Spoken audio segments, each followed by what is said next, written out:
తప్పులు లెక్క పెట్టడానికి రాలేదు, కానీ తప్పులు తుడిచివేయడానికి వచ్చాడంట. పాపులను శిక్షించడానికి రాలేదు, కానీ పాపులను రక్షించడానికి వచ్చాడు. అందుకే ఆయన ఏమంటాడంటే, రోగులకే వైద్యుడు అవసరము, కానీ ఆరోగ్యంగా ఉన్న వారికి వైద్యుడు అవసరము లేదు.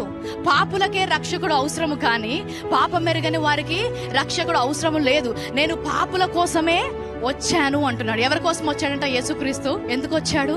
ఆ పాపము ఏదైతే వారి మీద భారంగా ఉందో అది తొలగించడానికి వచ్చాడంట. మీకా 7లో చెప్తాడు, వారి పాపమును సముద్రపు అగాధములో పడివేశాను అంటాడు. వారి పాపములు పడమరకు తూర్పుకి ఎంతగా దూరమో అంత దూరము వారి పాపాలను తీసివేశాను అంటాడు. హెబ్రీయులకు చెప్తున్నాడు, వారి పాపములను ఎన్నడూ జ్ఞాపకము చేసుకున్నాడు అంటాడు.